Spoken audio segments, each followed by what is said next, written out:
There I am. Now I can see me. Hey, everybody. Welcome to Baron After Dark. I am the Baron, Baron Ormontag. I already see that we have one person in the chat there, Fet for Hire. Hello. Thank you very much for what you did. You are an amazing man, amazing talent. Right now, our guest is running a little late here, but that's okay.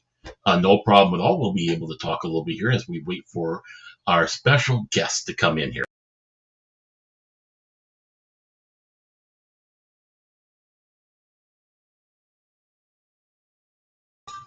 And it helps if I press the right buttons and not knock myself off the air.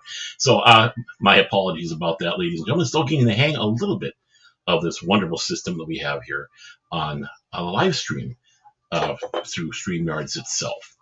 So that's a little thing about what this is all about is I wanted to do a show where we talk to our fellow YouTubers and other people. It's just not YouTubers themselves necessarily, but just to get to know people just a little bit more. Interests, such like that, because we talk about so many things. I have an echo. Echo. I thought it was muted. Let's see what we have going on here. Well, that's not good. Echo. Yeah, like I said, it's one of those wonderful things here. Just a second. I'm going to try something different.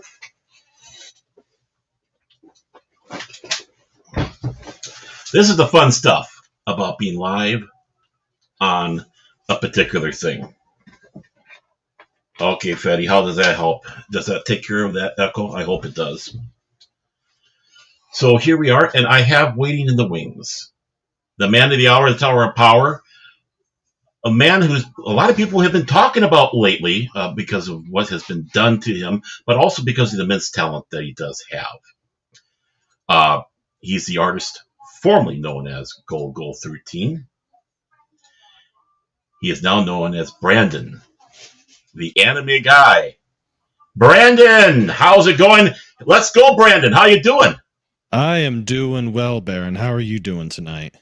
Absolutely fantastic. Thank you so much for taking me up on being my first guest for Baron After Dark.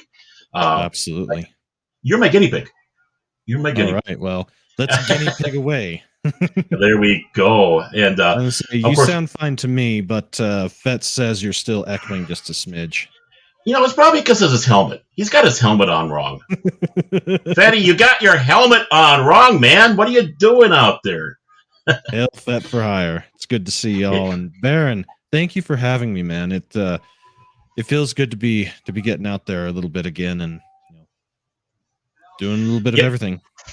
I know you've been going around doing on other shows. You've been doing some live streaming with others, and it's great that you're getting out there. But I guess I'm sure you must be tired about talking about this. But what YouTube has done to you, I just want to let you know that even the other night.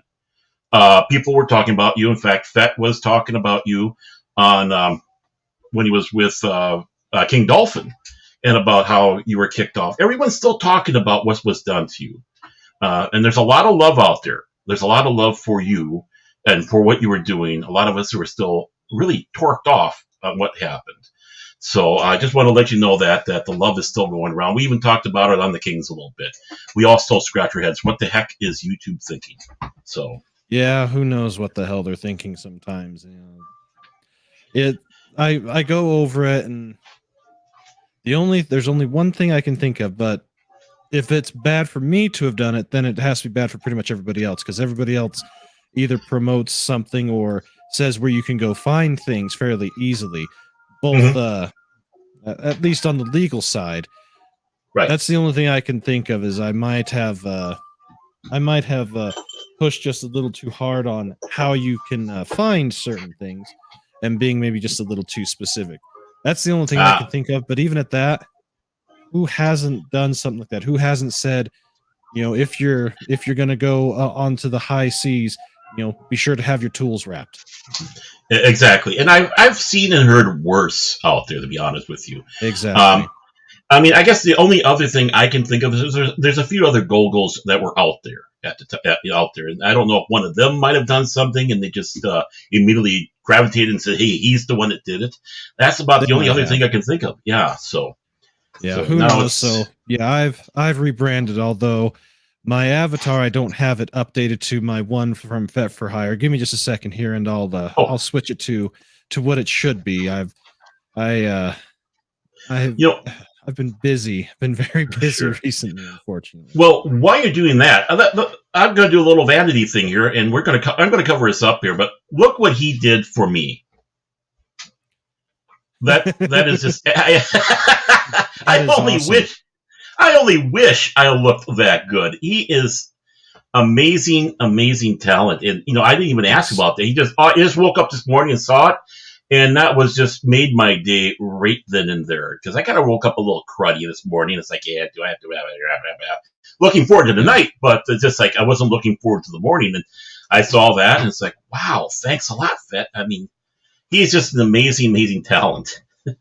Yes, he is. He also did my updated avatar, since I'm using a little different one. Changed it just a little bit more, but still protecting my my identity just a smidge, even though most people No, don't want it. So. But it's fun to run with an avatar as opposed to showing my ugly mug. No one wants to see my face. Everyone wants to see the avatar and the well, laughter you'll. behind the avatar. Well, I don't know. You're a far more handsome man than me. I think so, at least. Oh, don't cut yourself short. Uh, I You mean, got the you're from the Minnesota area, so you've got that oh. Norwegian, Viking-esque everything going for you. Well, Manly men, things like that. don't kid yourself. I got that kraut in me too from Deutschland, don't you? There, and I don't know if you knew in Minnesota, even though we're known as the land of Scandinavians up here. Mhm. Of course, the three branches of Scandinavians, of course, is Norwegian, Danish, and Swedish. And when it comes around to just a particular ethnic group, the Germans outnumber the Norwegians. The Germans outnumber the Swedes. The Germans outnumber the Danish here. But when you got all the Scandinavians together, we outnumber the Germans. So it's one of those odd things. Combined forces in order to do that. Exactly. You know that the Norwegians and the Swedes just don't get along all that well sometimes. Something about 10,000 Swedes ran through the weeds just by one Norwegian. So, Yep. Yeah, but, that's true. And part of my heritage is German, so yeah, I'm right there with you. But for my one branch of the family, instead of them staying out there, they decided to trek all the way over to Idaho and decide to farm up in the highlands, up about a mile high. So okay. Yeah, I mean, my mother's family, they went over to North Dakota. So, out right in the middle of almost nowhere is North Dakota and set up a farm. And that side of the family is actually Russian German, more German. And the Russian part depends on what day of the month it was.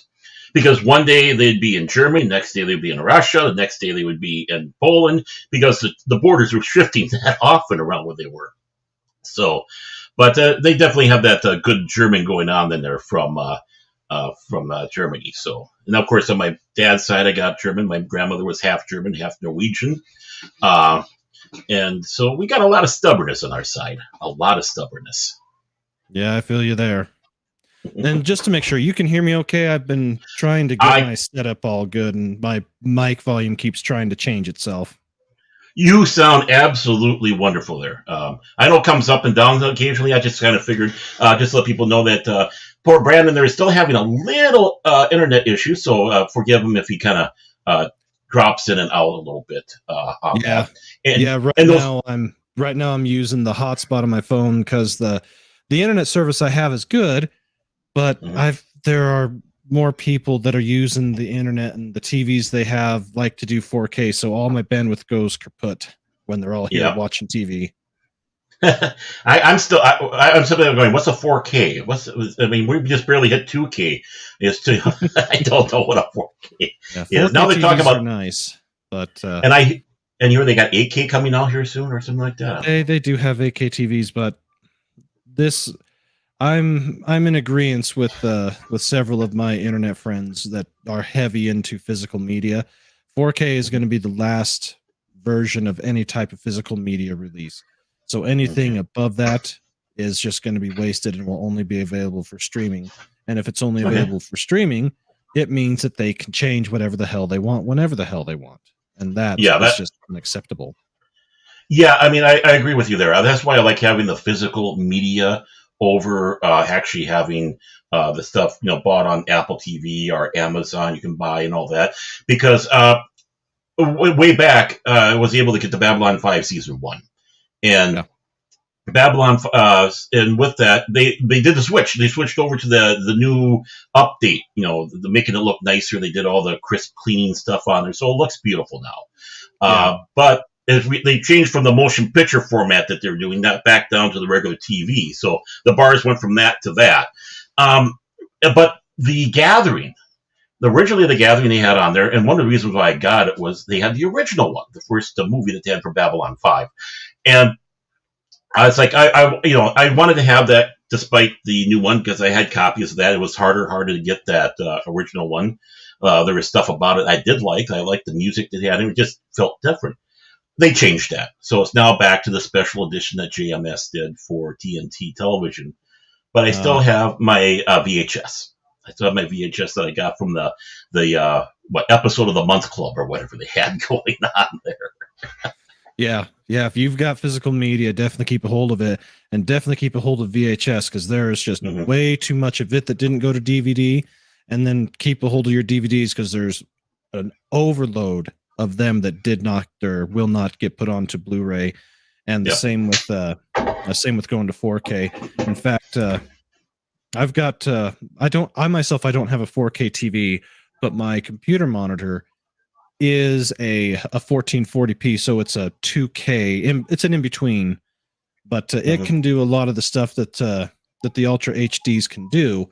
And I've got a Blu-ray drive that is ultra high def Blu-ray disc friendly. It can actually read what's on there, and with a little help, it was able to become a actual full on reader and making it to where I could archive my 4K movies properly into MKV. So, hello, Beth And Arstead.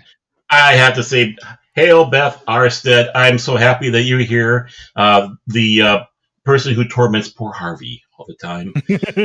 I sometimes feel sorry.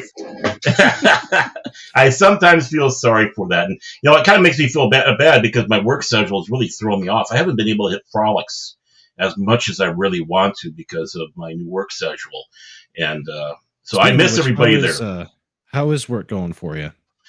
It's not bad. It's a good sit on the butt job now, so I'm not putting as much stress and strain on my back. The weather we've been having coming through here has been kicking my butt. We just got a major snowstorm that came through here. Well, not really major, only 15 inches in our area, almost 2 feet. Oh, is that it? Only 15 inches? Oh. Only 15, yeah. Only about 2 feet in the capital. I mean, really, honestly, that's not much. But I saw those pictures you had of, those pots you had. Oh, my word. Yeah, and those look like they were about as tall as me. And from what I thought, they only weighed like 300 pounds, but what my brother-in-law was saying is they were closer to 1,000 pounds. And the wind after today was the third day of high winds, high sustained winds. Both of them got knocked over and shattered. Holy cow. And it looks like they were weighted down with rocks even in the bottom there. Yeah, they were weighted down and everything, and they still got knocked over. Holy cow. Woofda. I know they're predicting wind coming in tonight and in tomorrow. They say gusts up to 55 miles an hour. So, I mean, nothing like you had. But, wow, I saw that picture and go, oh, my word. Poor Brandon. Oh, my word. So, I'm glad that you guys are okay. Yeah, it was pretty bad. But, yeah, we're okay. I had power outage earlier in the day. But they got that fixed, and it's been fine since. But, no, my biggest struggle with moving out of the city and out here onto the prairie and out onto the Shoshone Bannock Reservation is trying to get good, consistent internet. Mm-hmm. And the tribe, they don't allow any type of physical hardlining to come in from Bannock County. So our local cable company or any of the guys that are doing fiber deployments, they're a mile and a half from me, and they cannot Okay. cross onto native land. So I'm stuck Okay. using a wireless point-to-point system. The one I have is good. It's better than all the other ones that they've had.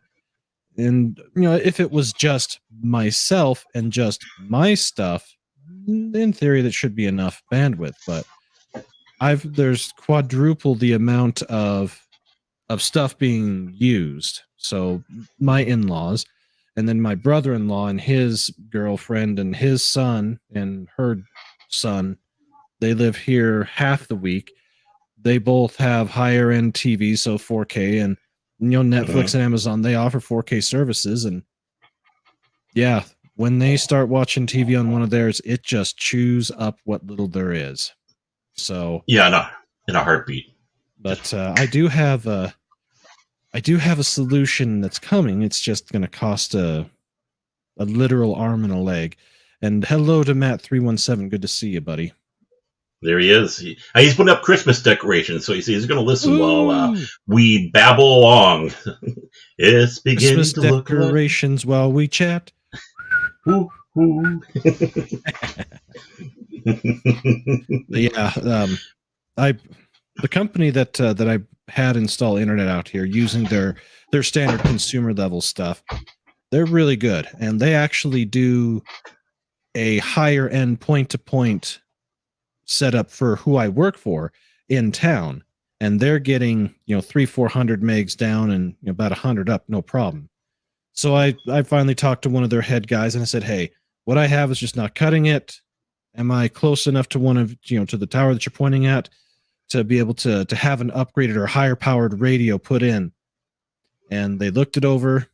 I'm only about 2.5 miles from their main tower on this end of town. So golden there. I'm within their arc of 90 degrees. So I'm good there. They just had to order the radio, and that's taken forever because of all the shortages. Once again, Lesko Brandon is and his illustrious policies are coming back to bite everybody in the ass. But I'm on the list, and they're gonna guarantee me a 300 meg down, 50 to 100 meg up on a point-to-point system that's fed directly into their fiber backbone. But it's going to cost me $300 a month. Ooh. Yeah, that part's painful, but just as a point of comparison, the cable company I have that was giving me gig internet services, it was costing me $185. So it's still more money, considerably more money. But considering I'm out here, on a 100-acre farm in a an 8,000 square foot home and inhabiting the basement of this home, we kicked out my wife's brother to do that. That's a whole nother story. It's very complicated and convoluted, but things that we have to do after we sell our home, we'll make pretty decent on the home. That's good. But to be able to do what we really want to do, which is to build on 2 to 3 acres, we've got to fix a few things, pay a few things off, and get our credit scores better than what they are. And we figure about a year to get it to that point, and then we'll go to the bank, get financed. My brother is a contractor and he does restoration stuff, so he knows everybody. And then my dad was a contractor for forever, so he, even in his advanced age, he still knows everybody that does that. So it's always good to have one. Yeah. So I've got somebody that can build, somebody who knows who's a scumbag and who's an honest person, and we'll have him run the thing, build it. Hopefully we can get a place built for maybe 50 to 60% of what a quality contractor around here is currently going for. Right now, I'll throw out some numbers for you just to give you an idea. This house that we bought, it was built in 1950. When we bought it for $99,000 back in 2013. Okay. with the steady increase, once we got out of the Obozo years, got into the Trump years, had massive growth and increased valuation of the home, without the inflation side like what we're going through now. Mm-hmm. But the house is we were able to sell it for $237. Oh, So it nice more roll. than doubled. Yeah. And houses around here, even old rinky-dink houses like this, built in that time frame, there's some of them that are selling for more than that were smaller than ours. The problem that we ran into with trying to sell it is the street that we're on is a little busier and we don't have a fence. And pretty much with everybody that came through, they all griped about it. And we even went so far as to say, hey, if the fence thing is a big deal and you want a fence, we'll basically build you the fence. We'll take some of the money we get, we'll build you the fence. We'll give you an allowance for it. Mm-hmm. No one took us up on that. But finally, we did get a local investor that sees the potential and is most likely going to turn it into a rental. But at this point, I'm just glad to be out of it because it took a lot longer than it should have. Well, I know it was a long process. I know we were talking about that when I first came on your show there about this, and you were getting stuff prepared for moving and then the showing and all that. And it can be a pain in the butt. The long suffering and I made it known that hopefully this will be our last house. Tag Manor will be it. That they'll have to carry us out on a stretcher. Is when we quit living. That's the goal. The next house the next house that we get, we're going to build. We're not going to buy. There's a possibility of buying, but it would have to be quite literally 90% of the house that we want to build as far as the layout. If we found one with that layout already done that hasn't been trashed and made within the past 3 or 4 years, maybe sure. But I'd rather build. And the house that we're looking at building, it's primarily a single level, but we will have a basement, so that way I can have my theater room, but we're going to have everything that we really truly need on the main floor. So that way when I know that my knees are going to give out on me, I know that my ankles are, and I know that my back is. That's just a given, considering my medical history, my family's medical history. My poor grandmother has arthritis so bad. If she tried to flip you off, it looked like it was her ring finger flipping you off. That's how bad her arthritis is. Between the long suffering and I, with what we're going through, it's like we have to go upstairs to the main level. But once we get up here, it's like, we're not going back down unless we have to. So, Exactly. We draw straws. Who's going down to the laundry? It's like, no, I always lose. So. And it's the same thing with not being in town anymore. I've got Big Red, my big old gnarly, nasty, mean, and black smoke puffing 2500 Dodge Ram that we've had for just a little over a year. I've had to fix a ton of stuff on it, and I'm still not done. But it's a beast. It takes a lot to feed it to go anywhere. Yeah. And with where we were at, we're 2 blocks away from the closest Kroger branded, grocery store, which for us is Fred Meyer, since they were primarily out here in the West and in the Northwest. Or if I wanted to go to a burger, it was 2 blocks away. If I wanted to go to, to get a fountain drink, because, I love my fountain drinks. Since I can't do things like coffee or tea, they give me massive heartburn. And my religious beliefs say that we should avoid them generally. So, but soda, all things in moderation, but that's my one weakness. It's a really bad weakness. But if we I really have soda, to have a vice. Yeah. Oh yeah. Everybody has their vice, and this one's not the worst out there. But if I overdo it, then I definitely start feeling like shit, and it starts hurting really, really bad. But if I wanted a fountain drink, I could walk. Or if I wanted a sub, I could walk, or I could hop in the truck, drive it a few blocks, go home. I'd have to run it anyways to eventually go pick up the girls from school. Right. But everything was just right there. Whereas now, the closest gas station to be able to get a reasonable fountain drink is 4 miles away. So, howdy there, Shane Ayers. So if I want a fountain drink, I basically have to use about a gallon of diesel to get my butt there and back. Jeez. Yeah.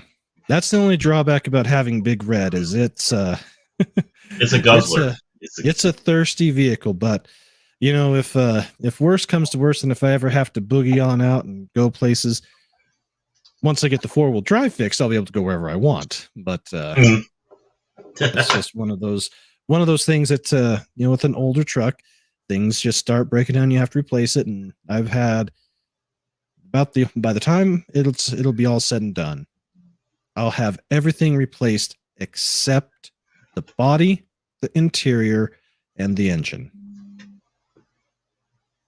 There we go. Do it yourself. I wish I could. My brother-in-law is a diesel mechanic, but he does that for a living, and he's so far behind on his own Dodge that he's working on doing an injector replacement, because I guess they eventually go bad. But the injectors themselves for a diesel engine like this, they're about $400 each, and in these Dodges, they're inline 6s. So that's about, for just a standard baseline model, that's $3,200. But if you're wanting to go, be a little hog wild and throw bigger turbos on it, or tune the engine a bit differently, or just put in bigger injectors to get more horsepower and more torque out of your engine, they easily go up to well over $1,000 each. Wow. And then in order to get them in, you have to literally tear everything out of the engine compartment to get to where you can undo the most of the engine to get those injectors in. So if I'm eventually going to have to do it to mine, I've got injector number 6 is only running about 90%, and it's starting to trip a few things with the computer. But to do a 1-step up injector, so that way it can max out the transmission that I had to get put in, that's capable of handling 450, 500 horse, 1,000 to 1,800 torque on the back wheels. Those injectors are going to be about $4,000. But then to have it installed by my diesel tech, my diesel guy, that is second to none. He's brilliant.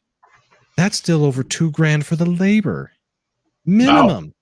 Yeah, because it takes him forever to do that. Yeah, it's a lot of work. It's a lot of work. You got a lot of stuff ahead of you there. And I do have one serious question. Sure. I do have one serious question. Does the wife still have that law that you do nothing with YouTube on Thursdays?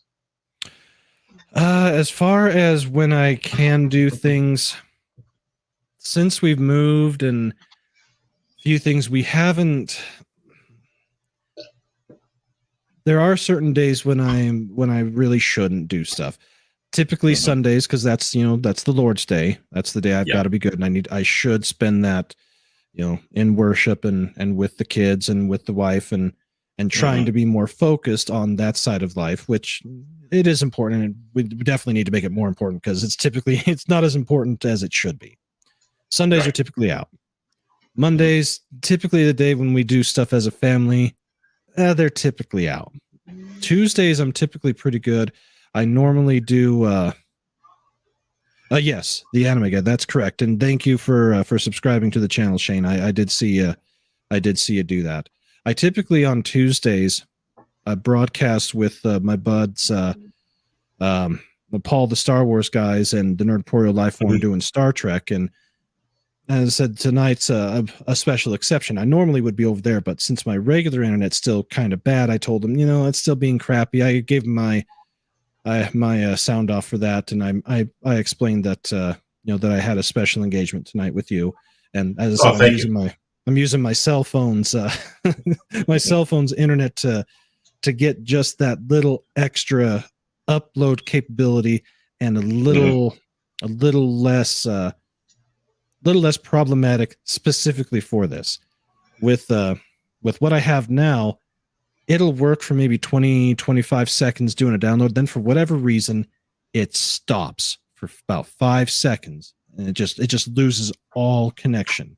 But then it picks right back up.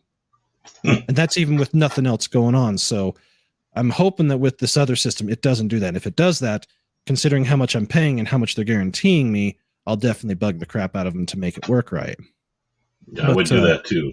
but once that higher end system is in place, I should be golden because doing something like this, as far as the amount of data that it actually takes to upload, even Hmm. with the 720 video and just a basic stereo audio, that's only that's only about 2.5, maybe 3 meg, and that's stuff that I was running 15 years ago. Hmm. To go any higher, it's going to get closer to 6. YouTube, uh, typically a YouTube setup, they recommend at least a 6 meg upload. And then of course, if I've got a 50 upload, that gives me plenty of headroom. And if I really want to go all out and do like a 4K upload with my 4K camera, which I did drop and spend on it, it really is nice. And there's one other thing that it can do. It has a feature that with Windows is called Windows Hello. It has Okay. it has a lidar detector, so it has a uh, on some of the higher end crapple phones, it basically does a radar outward and can map your face. So when I start the computer, it starts up the camera, it checks for my face, and once it sees my face properly, logs me in. There you go. That's great. And to answer the question, I don't mind saying where I'm at. I'm in Minnesota, Yeah. of the great state of Minnesota here in the United States. Minnesota cold right now because we're going into December. So the puppies sometimes love going. Well, the big dog likes going through the snow. The little ones hate it. So that's Yeah. where I'm at. So Yeah, and I'm in Idaho. I'm in the southeastern part of it, north of the Utah border, about 70-ish so miles. As I said, I'm out of the city now, so I'm actually out on tribal land. That's why my internet's been such a problem. But fortunately, we do have at least one reasonable that can do it. And you're in Berlin. Dang, it's way late for you. I'm gonna say yeah, you're either up way 4:30 late a.m. or yeah, you're either up way late or you're up way early. One of the two. Yeah, he said he's going to be going to bed here soon because it's 4:30 a.m. over there. So Ooh, all power to him. Yeah, and we are both the United States, so we're both yes, Yanks. We're yeah. both Well, Yanks over here. we're both Yanks. Although technically, anything this side of the Rockies didn't get involved in the war, so I'm technically Mhm. not a Southerner or Yankee. But my family heritage, or at least one part of it, is deep Southern Texas, Arkansas, Mississippi roots. So I have an honorary Southerner badge. That, and I know how to cook you're Southern barbecue. So you're one of those rebels, aren't ya? yeah, a little rebel streak in me. Yeah, I Mm. do. I had family was on both sides, so it got interesting during Thanksgiving. Needless to say, but I Yeah, have family that lives down in Texas on my mom's side. My mother's aunt, my mother's sister, of course, like I said, they were in North Dakota. And the moment she could get off of North Dakota, out of there, boom, she managed to latch on to a good southern Texas man, and they moved in Taylor, Texas. And Tyler, Texas. Liz, yeah, That Tyler, is Texas. where my grandma and my aunt live. Oh, really? No, we're gonna have to talk a little bit after the show and see if we can compare notes and see if they know each other. I found Yeah. it is a it is an odd thing about wherever you go, you're going to find somebody. When I was involved with Viking reenactment, I was here, there, everywheres, and I got a message from someone I knew in the Viking Club, and she said they were in Sweden, and they were talking, and my name came up, and both these people from two different ends of this country said back, "Oh yeah, I know him," and they started talking about me, and it's like, what? No wonder why my It's ears are amazing. burning. It's amazing, isn't it? How It things is. like that happen. It is. I know. I just found it absolutely hysterical. And of course, flabbergasted on that one. Oh yeah. And so, we're talking history and stuff like that. We're we're making comments about learning more about uh, American history and so on. Of course, Were you now, as it goes for you, and we all know that you're the anime guy. You're big into anime. Yes. Uh, what though? What got you into the world of fandom per se, or the world of enjoying science fiction and fantasy? I'm thinking it probably wasn't anime. There was something that was your, I like to call them the gateway drug, the dime bag. In that case, it would be Star Wars, Star Trek. But you know what? There's even some old school anime that I remember watching as a kid, like Voltron Mm-hmm. or any of the other. I remember on TV they would show some of the late 70s, early 80s giant robo shows. I think like Mm-hmm. Robotech Macross being one of them. I do remember those, but as far as what really got me, I would have to say Star Trek and gaming. Those two were my primary things back in my teenage years, back in the 90s. No, I What? love Star Wars, and I remember the first Star Wars that I remember seeing was a recording of The Empire Strikes Back that aired Mhm. on NBC back when they used to do the Sunday night movies. They did Yeah. that for it, and they did that for Return of the Jedi. I saw them first, well before I saw the original Star Wars. Okay. And I So think that that's was on CBS when they first aired it on regular TV. I think that was CBS there, and I'm trying to remember what year that was, but that was unheard of. It was like Star Wars on regular TV. Woo. And yeah. gaming. What type of gaming were you into? Let's see. When I was a younger kid, I do remember my dad having he had bought my older stepsisters an Atari 2600 Junior, which if you Oh, have okay. one of those, you have a rarity because it was basically the 2600 just shrunk down quite a Hmm. bit in its physical cabinet. And we had a Intellivision. They were Okay. both great, but they were archaic in comparison to the almighty Nintendo Entertainment System. I remember the Oh, year yeah. that we got that. They were nice enough to buy us the NES pack with the zapper and with the power pad. Oh, So okay. we Yeah, had yeah, yeah. double. Hmm. You had Duck Yeah. Hunt and all that fun stuff. Yeah, it had Duck Hunt, had Super Mario Brothers, and World Class Track Meet, which I don't remember who they bought it from, but if you have Yeah. the original version of the game before it got yanked, it's like a 10,000, 20,000, upwards of $100,000 game now at Really? Bandai Stadium events, if I remember correctly. Huh. But I didn't yeah, know they that. they bought the rights to it, packaged it, and any of that game that was still out there, it was pulled or destroyed. Wow. Yeah. Kind of So like the ET, except NES, ET for a good reason. yeah. Every copy of ET should have burned in hell. It was awful. Oh, But you know it what? was. There are people that have actually beaten that game without Really? without going through the code. They actually Huh. took the time, figured it out, and for some reason they were dumb enough to spend the time on it. But that was the biggest problem with the 2600 is they had shovelware before we had that term. They didn't have Mhm. any quality check or requiring like how Nintendo did at that time Right. their seal of approval. So even if your game was a turd, it was at least a reasonably completed turd that could be completed versus Hmm. something like ET, which in theory couldn't be completed and was just crap. Right. I So mean, yeah, exactly. I mean, I would just remember like the first time I ever knew of an Easter egg was Adventure on the 2600.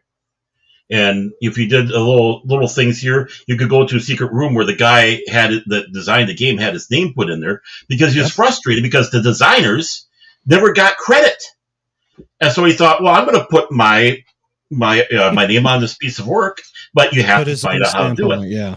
Yeah. Well, here's So, here's one for you. Mike hmm. Tyson's Punch Out.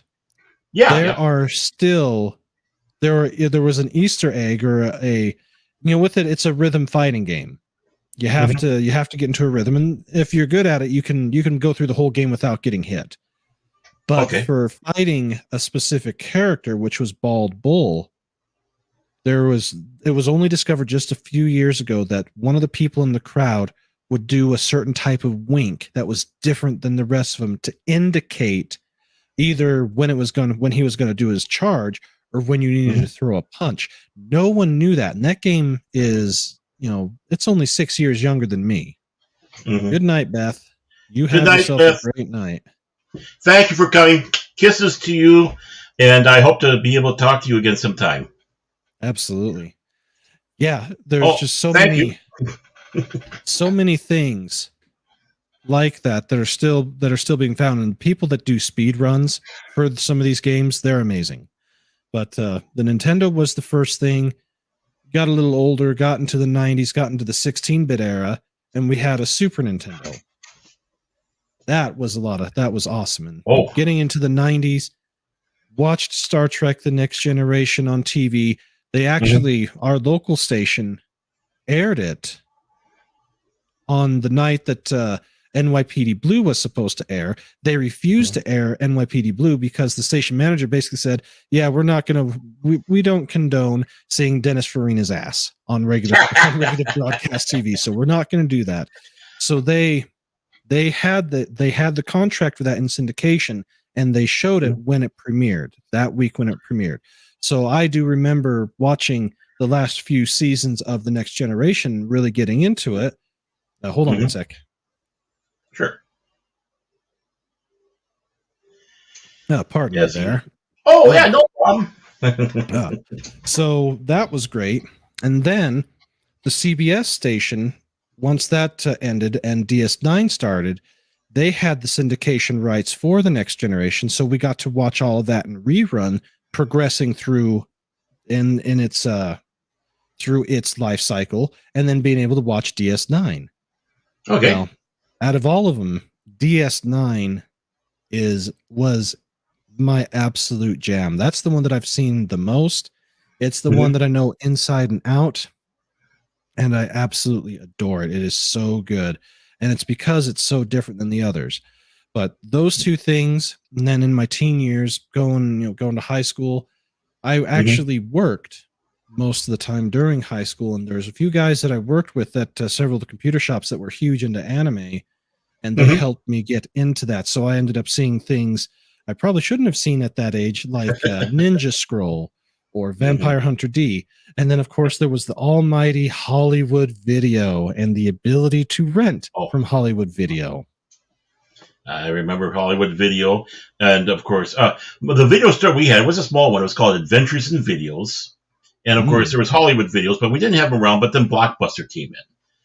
And that's one in the city I grew up in one of the suburbs of the Twin Cities, Minneapolis, I should say. But when it came out here to the hinterlands, in the outer outskirts, there was a place called Vicky Video, and that was our go-to place in the scrounge through there.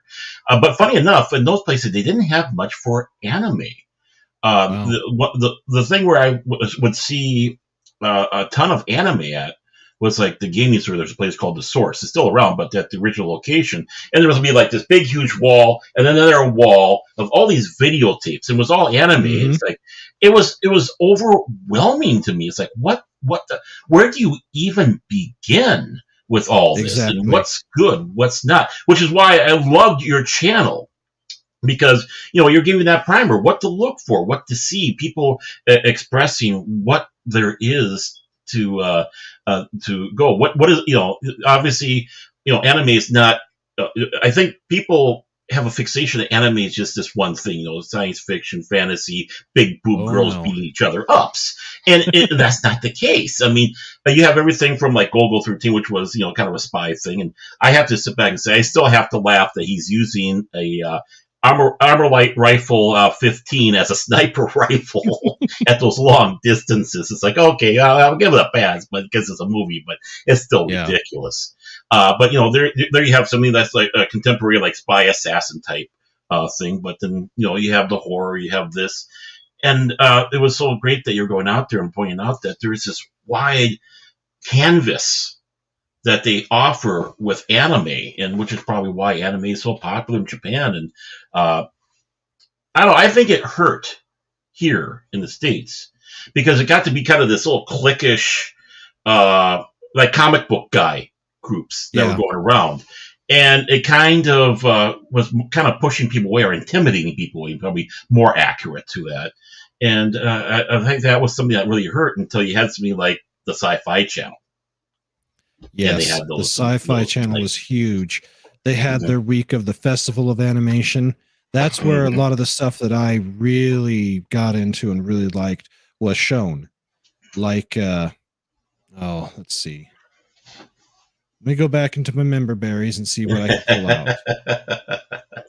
Well, I know that's where I saw Vampire Hunter D myself that first time. The Galaxy Express 999. That was for like Galaxy that Express. 1 week. Yep. Then let's see. There was one year that they showed. Tenchi Muyo, the movie. Now, if you like, bodacious babes and all trying to vie for one guy, that the harem genre, that's pretty much it. But it's set in a sci-fi universe. That was the movie was a great movie. It wasn't very long, but it was great. Then they had Iria Zerum, the animation. They had condensed it into a 2-parter. It's technically 6 episodes, of 3 and 3, as far as how it's split. But they did that for 2 nights. I remember, Galaxy Express 39. That was another condensed one that they have a full series of, but they did make a condensed movie form of it. Captain Harlock, Harlock, yep, Captain Harlock. Vampire Hunter D, of course.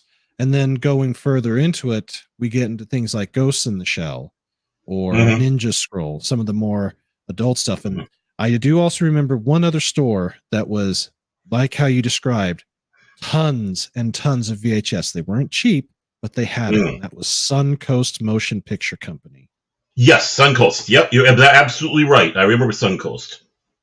Yeah, they had it. And Manga Video, when they came out, starting to push to getting the licenses to do the adaptations and the English translations for some of the more recent stuff. And then I said I had coworkers that I worked with that I started to hang out more. He was a little older, 18, 19, 20. So we had access to stuff that I probably shouldn't have had access to, but when you're a teenager, things happen. Yeah. So, you have to do that sneak. You have to have the magazine in between the mattress and stuff like that. All that good stuff. Yes, exactly. And something like Go-Go 13 is the movie that quote unquote you would have found under your dad's bed next to the Playboy or the Penthouse. Exactly. That and Flesh Gordon. Yeah, it was you had to hide it. And I definitely didn't watch these things in front of my folks or in front of my mother, since she was the one mostly around. But it did open the world, and just getting a little older, getting into my 20s, then you get to things like Cartoon Network and their nightly Adult Swim, and then they had a whole bunch of blocks that were just full of anime shows, and they were all great. And that really rekindled my love for a lot of these things, especially things like Ghosts in the Shell standalone complex when it came out in 0506. So, okay. And then from there, it's been an off and on thing, but I noticed that within our group and the various circles that I run around in, there are some anime fans, but none of them that we're talking about it. And like, you know what? I'm going to be the one that talks about it. And it's needed too. I mean, and I think you also said one of the important things too, why I think it hurt getting anime out. The price. These things, and still are today, a lot of this stuff is still bloody expensive. I mean, take a look at it. Oh my word. Yeah. I mean, it depends on where you go and what you see. But, it can be still pricey today, but back then, yeah. I mean, I don't know, because they're importing it like they were, and then they have exclusive licenses. Because for me, it was the other side. I was getting stuff in from Britain, and you'd come up and a paperback that would cost like $3.50 here. They're bringing it in. It costs like $11-12. So it's like, oh, the Red Dwarf books, $11. The guy goes, "You realize this is $11?" Yes, I know. Just give me the book. Here's the money. Shut up. Even like this one here, which at the time this book was never released wasn't released in the United States. Long Ships. Got that one for about $12 too, which would normally be like a $3-4 book here. So I understand what that's like, the price. It's just absolutely insane. Yeah, importing some of it does get expensive, and even still trying to get some of it, even though it's a lot more prevalent than it was, can be expensive. Let me give you an example. Studio Ghibli, they've been around forever, mostly kid stuff. Mostly. Yeah. They have, through fandom events, they have been doing a 1 week or a 3-day re-release of certain movies of their back catalog. This past week, I took the kids to go see My Neighbor Totoro. Oh, it was $13.50 per ticket. Yes. Yeah. It was not cheap. And then buying all the food there at the theater, that was as much as the stupid tickets. But, you know, it was a lot of fun to be able to go see something like that they like and that they love on the big screen when you typically don't. But they, with the fan of events, they advertised all the new Steelbook Blu-ray releases that Studio Ghibli's done with all of their stuff. So I'm just looking right now at Howl's Moving Castle, which is really good. The Steelbook of it, the Steelbook of it is $27. And that includes the Blu-ray and the DVDs. And why, hello there, WASD-FM. Good to see you. He's on the air live, FM. Gonna play a little FM from Steely Dan. No static at all. One of my favorite songs. I have to admit that is one of my favorite songs. And just a little bit off the subject. When AM stations were told, hey, play the song, they refused because, of course, it was promoting FM, their mortal enemy. There actually was a version that came out that was called AM. And what a bunch of lies. No static at all, AM. Bull! I worked in AM. I know better than that. Yeah, even with all the current tech with AM can still be... Maybe they'll get stations from Mexico during the night when there's no extra EM interference, but facts have to be faced. AM is special. It works for talking. It works for certain formats, but music, no. It never was a good platform for music playback. FM definitely was better. The only way that was really working is we had a station here. Actually, I applied for a job there not too long ago, but they told me, yeah, we like your enthusiasm, but you don't know Jack anymore. But try back later. And they used to have a guy called by the name of Ugly Dell. He was one of the last of this last batch of DJs that they had from that station when they were rocking it out.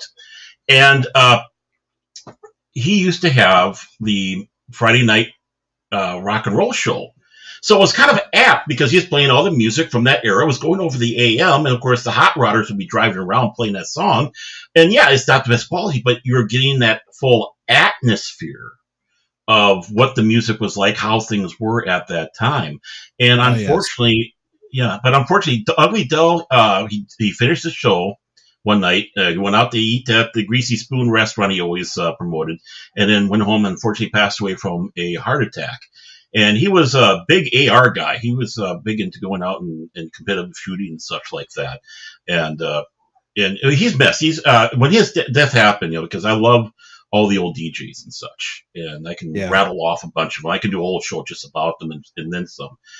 So when you lose another one like that, it's like, oh, and this was like, we're almost going on 15, 20 years now that he's passed away, and it still miss him. I still miss him.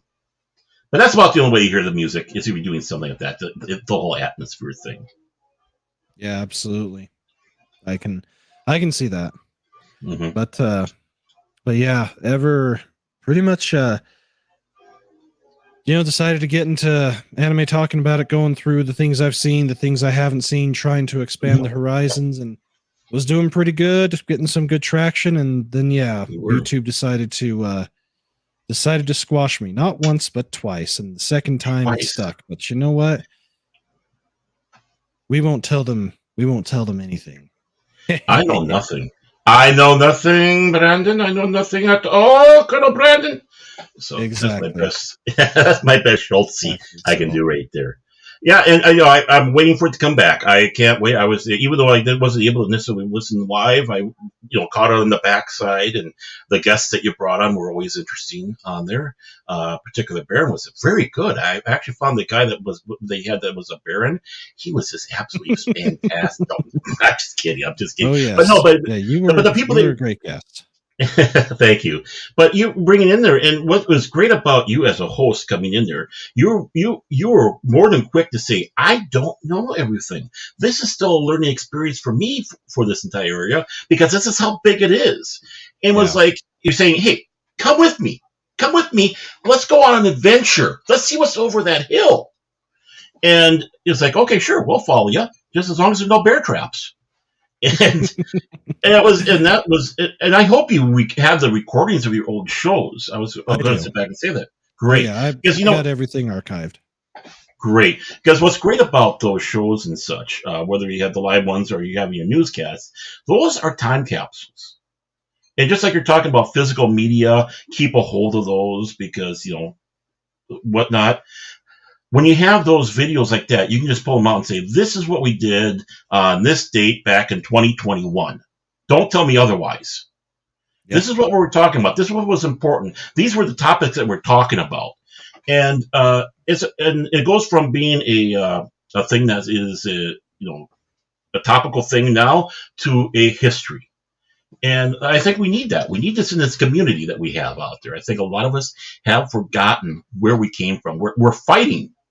We're fighting, but it's like we forgot what the roots are, and then which is one of the reasons why I want to do the show, because to talk to people and see where they came from, the roots, what inspired, what's the thing, because obviously you're an anime guy, but you have all the sorts of interests, like you were saying, Deep Space Nine being such a big impact on you.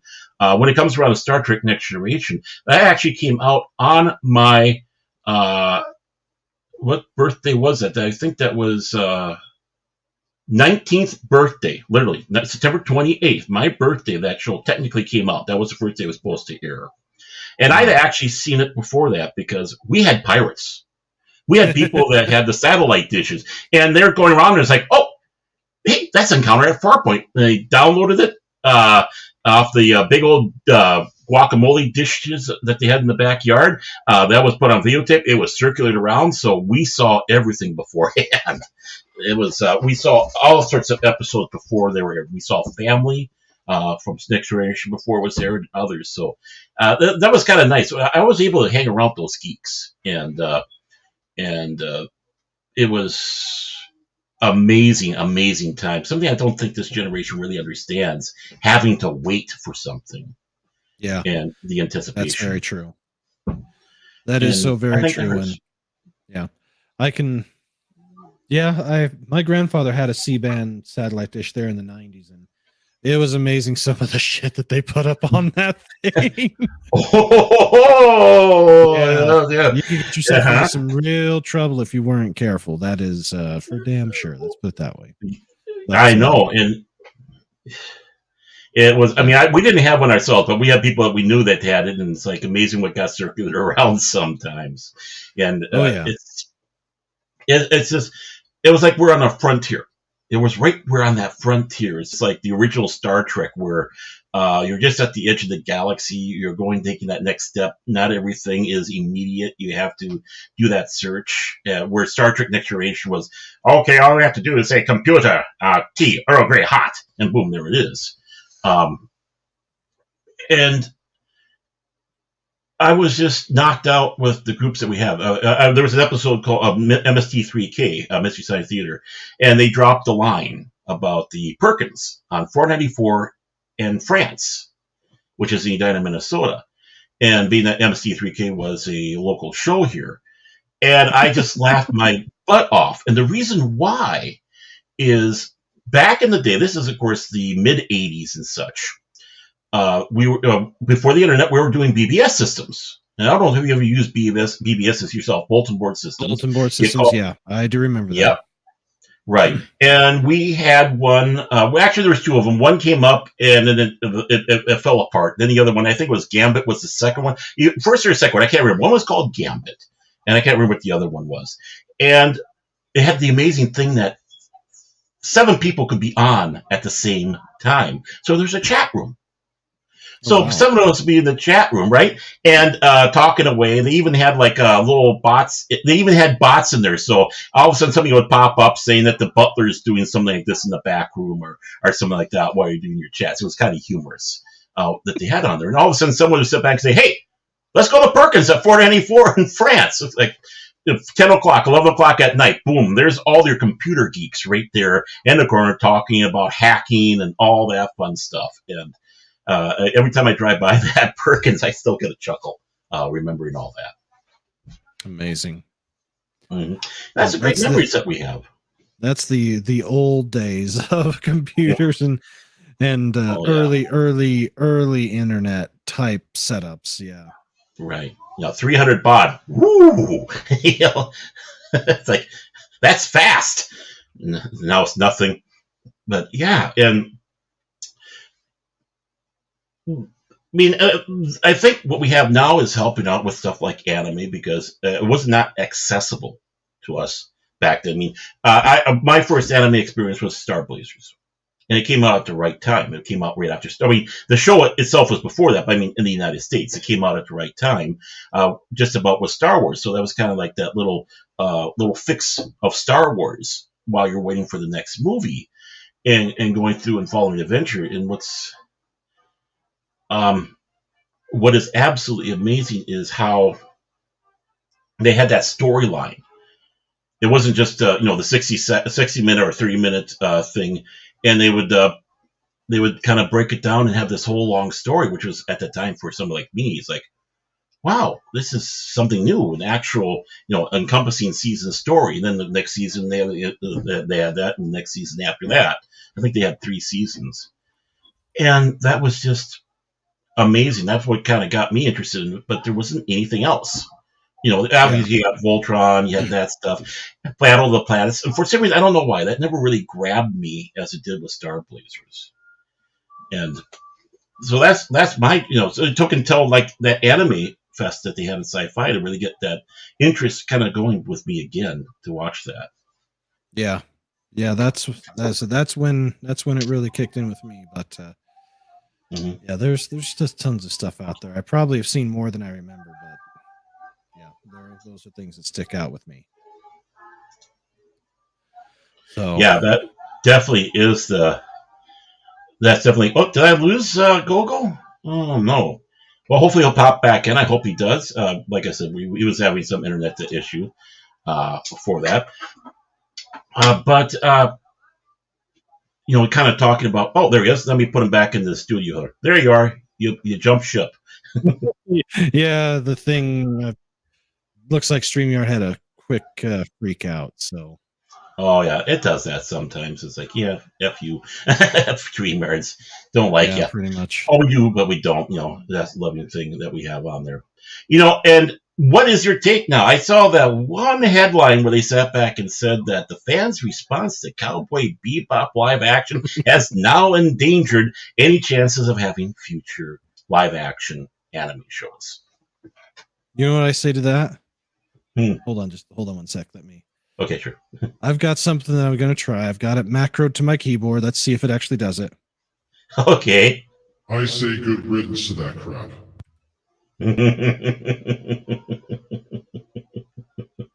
So yeah, here's my bottom line.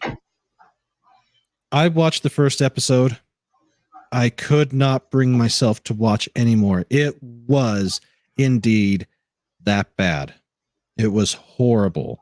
They have the story already. They have the story already there, A to B. All that they had to do was just follow the story as prescribed. Each episode they could have done it easily, 2 episodes to an hour that they were wanting to do. Right. But no.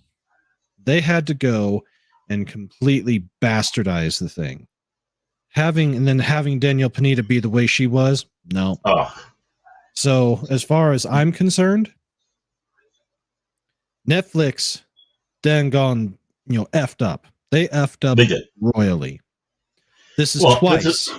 This is twice that they've completely and utterly screwed up a anime adaptation. Death Note was the first one. This one is the second one. And they're talking about wanting to do One Piece. They're talking about wanting to do My Hero Academia, or there's one other they're in talks, or they're going to do. No way. Most anime, especially ones as stylized as this, it just cannot be done. It shouldn't be done, and this proved it. And you know what? My response to the Daniel Panitas or the Wokosos out there, get bent. You don't like the anime because it's problematic. That's your problem, not mine. The anime, as it was done, was, it's not a perfect show. It's not my favorite show, but I can see why so many people hold this one in such high esteem. They basically tried to tackle the Ben-Hur of animes, something that won so many awards, something that was so perfect, something that could not be recreated today. They tried, they failed. And the biggest reason why they failed is because their writers were children. Critical Drinker put it perfectly. He basically said, everybody that's writing for these things nowadays, like over at Secret Hideout with Kurtzman, those bunch of bastards, they're children. Right. They are basically man-child or women-child. They're grown adults who never grew up, don't understand how the world works, understand how a story is supposed to be put together, how things are supposed to be. They try to change it to fit what they want, and it doesn't work. That first episode proved that to me straight out, especially when Faye Valentine, or whatever that thing that was playing Faye Valentine, or supposedly Faye Valentine, showed up. She doesn't show up till the third episode, and she's not that big of a bitch. She's not that big of a weirdo. No, not at all. I mean, in fact, the first time we see her in the anime, she's wearing a tuxedo type suit because she's working at a table in a casino. At a table at a casino, trying to do a hustle to save her skin, but also to try and hustle them again. That's the type of woman that she is, and the way that Danielle Pineda and the writers wrote her, absolutely not. That was utter trash. Unfortunately, fortunately, most of the reviewing people that review things like this for a living, most of them saw through it and were willing to call it out, which is rare. Then most of the people that reviewed it on the Rotten Tomatoes site, which indeed is rotten because they are who they're doing what they're doing. Even when two of them are that close together, and being that far down on the thing, it's bad. But the thing that sealed its fate, I do believe, was Danielle Pineda doing what she did, turning off those extra amount of people.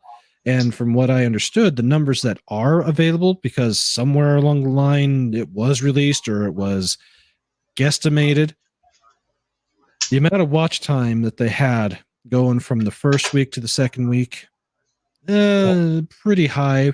But on that third week, it died. It had over a 60% drop off. And from what I understand on how Netflix determines something, if it's making the money, is how much time a particular person spends watching it. They can assign basically a percentage of how much of their monthly subscription goes to that. So watch time with them is king. And then how big of a drop off is there? So with them, this show basically had about a 60% drop off, which is for them is really, really bad. When they saw that, they decided they're not even going to attempt to waste that money, precisely because they have Squid Game, which was successful because it didn't try to pander or push anything down anybody's throats, or just it wasn't written by children. That show was not written by children. It was written for a lot less than what it was costing to do Bebop. So they're like, okay, cut Bebop loose, take that money that we would have spent on that production. They can now throw that to Squid Game and help improve in the areas where they maybe were deficient because they didn't have the money. See, the big worry I have about that is uh, the networks and how they think on this aspect. I mean, they'll throw out cop shows left and right. I mean, look at all the Law and Order shows and SUIs. Yeah, all the stuff that Dick CSIs. Wolf has done over the years. Yeah. Right. So, I mean, you can, turn a channel and there's a cop show. But they'll go out and they'll try to do something in the form like, Cowboy Bebop, obviously anime, but science fiction wise.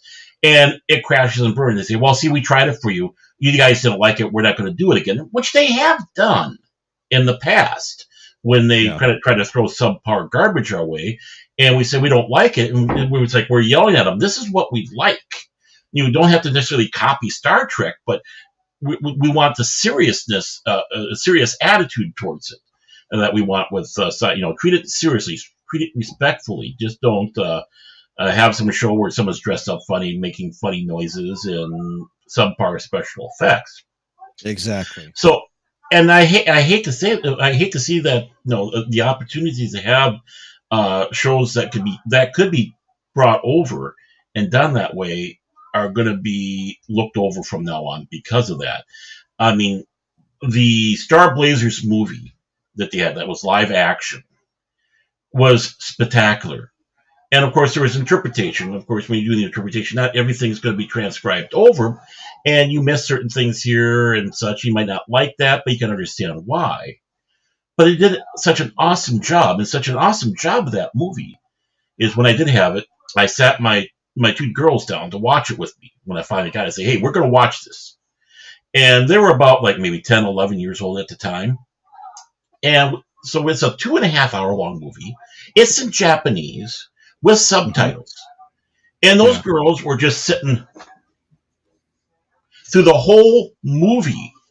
And at the end, I'm not going to give anything away in the film because, there is differences between the TV show and that movie. They were talking, discussing, debating the end and all that stuff. I mean, they're actually engaging in a conversation about what they saw. And my youngest, the youngest little tag girl, who is a big Star Wars geek, to the nth degree, she sat back and says, "This was better than Star Wars," which says a lot right there. It's like, whoa. So, I mean, I want to see that more as long as it's respectful. And of course, like you're saying, you have children in there. And on The Last Kings, we're talking with Fast Steven Seagal. I think Fast Steven Seagal actually said it, but I expounded upon it a little bit more. What's going to be saving Hollywood now is not any of these people we have in there. And I'm including Filoni and Favreau. These guys are not going to be the savior. No, they're not. What's going to be a savior is going to be people we have never heard of before. And I gave the example that, think about the 70s. You never heard of Coppola. You never heard of Scorsese. You've never heard of Spielberg. You never heard of Lucas. But in a matter of that short span of period, starting like 71, and so, boom, you had, American Graffiti. You had Godfather. You had Jaws. You had Close Encounters. You had Star Wars. You had, of course, Spielberg kind of tumbled a little bit with 1941. But then, moving into the 80s where you had that glorious, you can just, I wish I could have a decade like that where you had all those films that were so wonderful, but they were unknown. No one knew anything. It was American Zoetrope. And it's like, who are these guys? And they changed the industry. And that's what we're going to have. And I think we're going to have that in the next 5 years. I think Hollywood's realizing. Hollywood has gone stagnant exactly as it did back then. And it's got to have an injection of fresh ideas and fresh movie makers who are willing to take the risks, but that can also get the capital to take the risks. When we take a look at what Spielberg just put out, trying to redo West Side Story, give me a break. If anything, this proves that Spielberg is over the hill. He's trying to pander because he either thinks he has to or he wants to, because his mind has become so addled and deranged, living there in Hollywood for as long as he has, that he bought it, that he buys it. Way back when, he may have been a lefty, but all these guys that were lefties, they weren't the out there weirdo lefties. They were wanting to have the freedom and wanted everybody else to have the freedom to be able to follow their dreams and to do movies and to basically live their best life. Whereas Right. now, and they don't Well, and exactly believe that. that's the point I make. I try not to be political about it, but they force the politics in there, and Yep. there is there's a difference between political thought, which these people are throwing in there, and pushing a agenda or a party line. And when you start doing party line, it doesn't matter which side of the fence you're on, mind you. I'm going on both sides. They are going to you're going to not get the best there is. But if you have people of different mindsets that come together, I mean, what made Rocky and Bullwinkle great?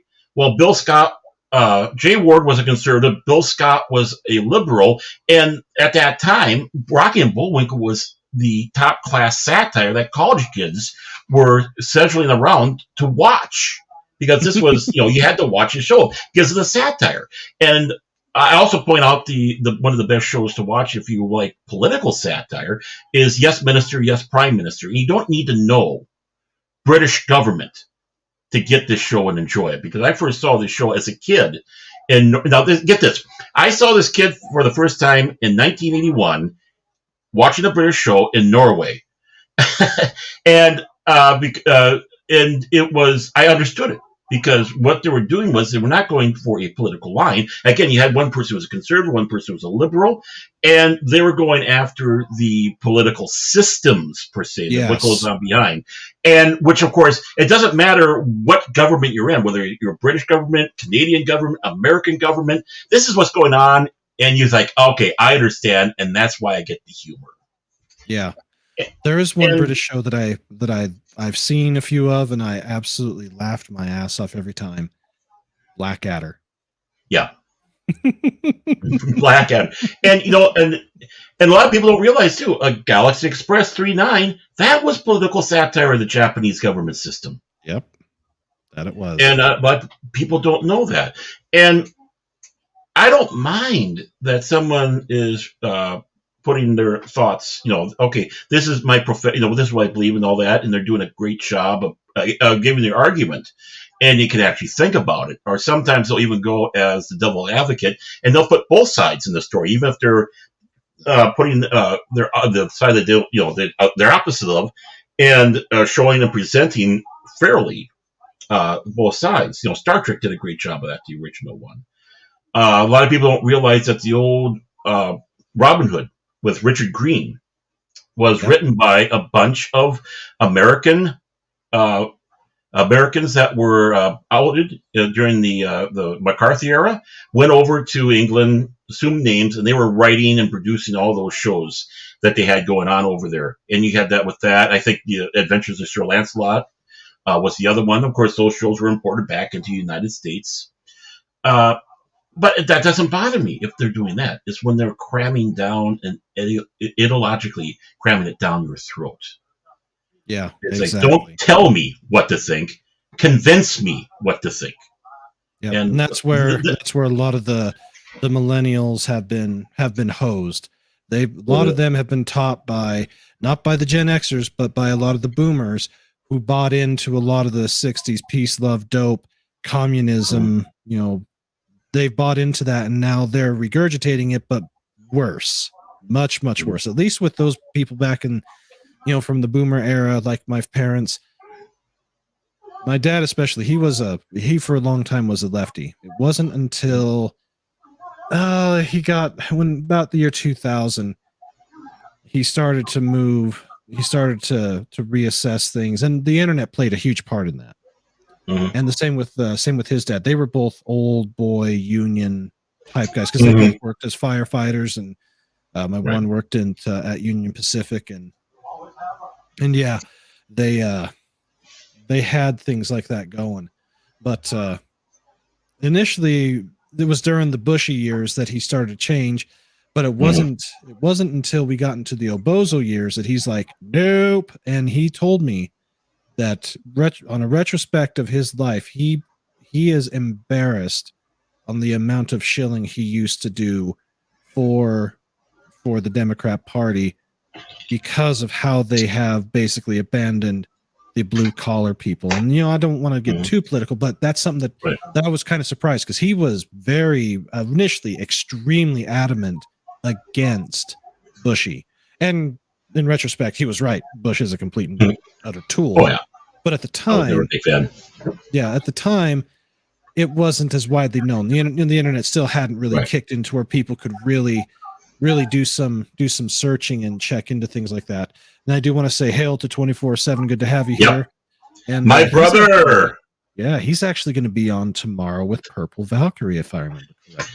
He told me that, so he's going to have a lot of fun tomorrow. Oh yes, yeah. He'll have a ton of fun with Purple. Purple's a fun person. I really like being able to talk with her. But yeah, there is just things like that.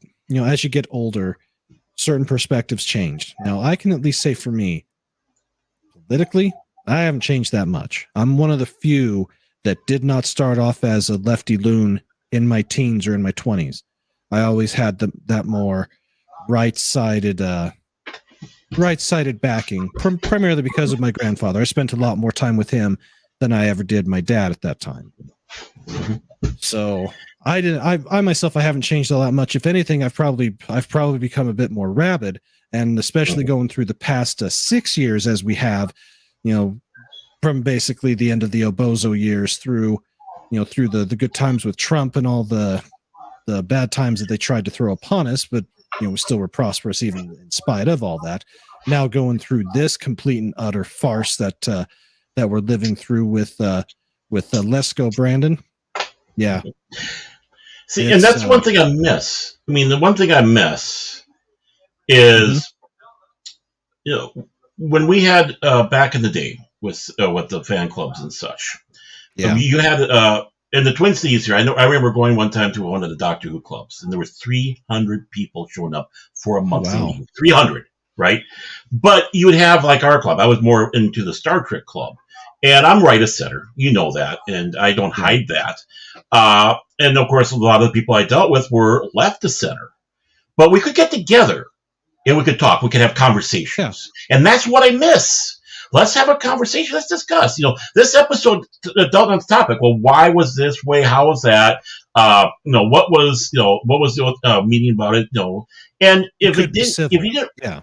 Right. And if you didn't walk away without thinking, a person should walk away, thinking about what the person you were, no matter what side you are on it. And that's what's important, the free flow of thoughts and ideas.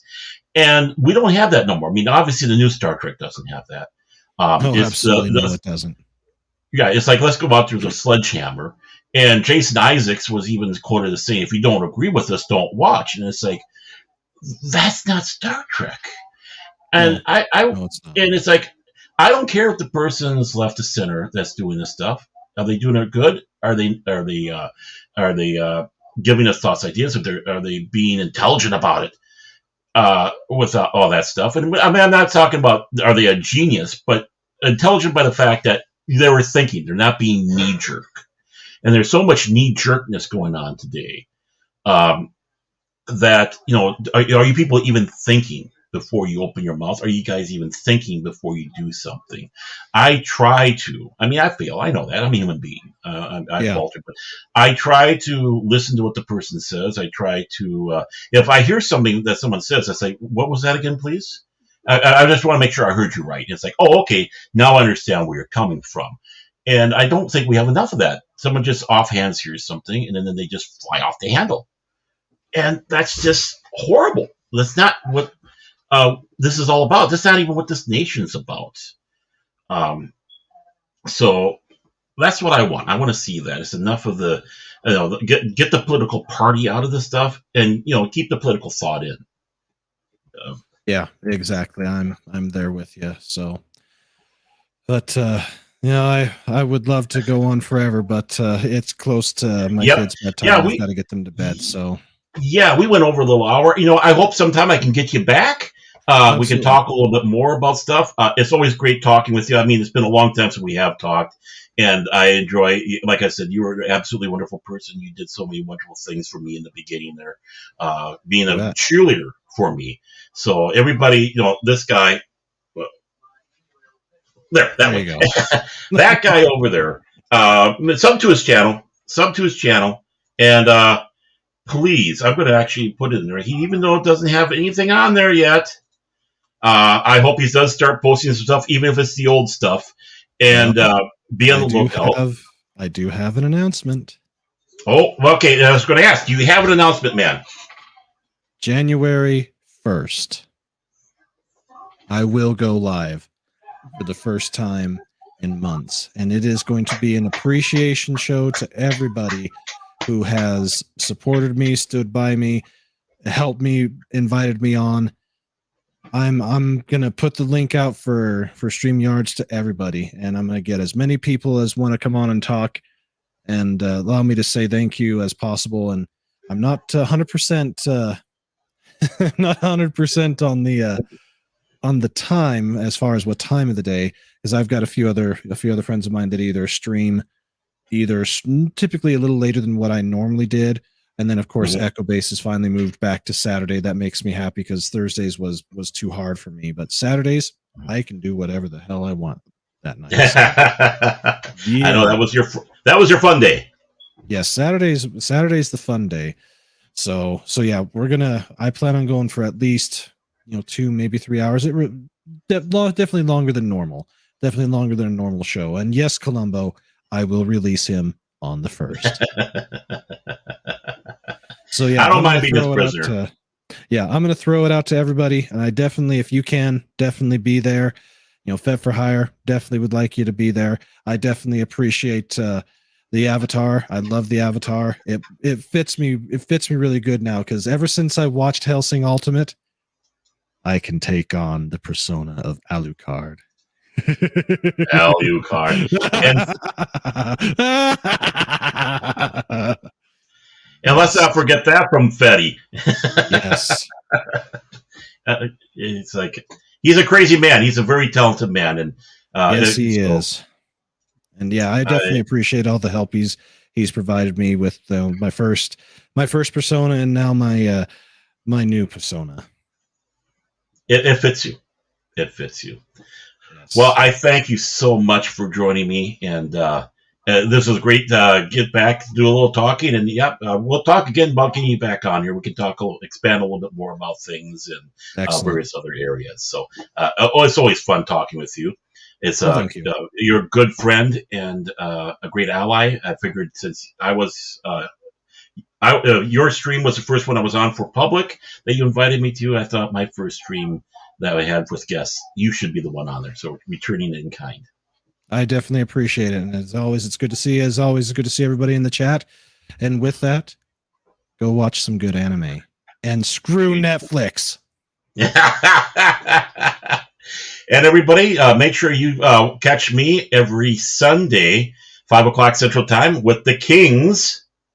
Right there, one of them right there, the main man himself, 24/7 Fusion Media, of course, the great Vigilante Williamson, and the ever increasing in size, fat Steven Seagal. The Crisco kid. You call him the Crisco kid, he'll absolutely freak out. Thanks for the tip. The Crisco kid. I've told him that a few times on his streams, and he has fun with it, but he always has a good retort for me. So, it's good. Thank you for giving me some ammunition. Oh, you bet. You bet. You're welcome. Okay. Well, thank you everybody for joining me on this inaugural issue of Barrett After Dark with the Anime Guy. Next week, I hope to come back and let you know who I have for a guest coming up. Don't quite have anybody in mind yet, but I'm talking about some people. Pacific, hey, good to see you. There are some people that I'm thinking about asking. I have been asking, so hopefully they will. No hints there. They'll be coming on to talk with me sometime here soon. So again, thank you for joining me and Brandon, the Anime Guy. You all have a great evening and good night, Ms. Peterson, wherever you may be tonight. Thank you. And while I do that, I will do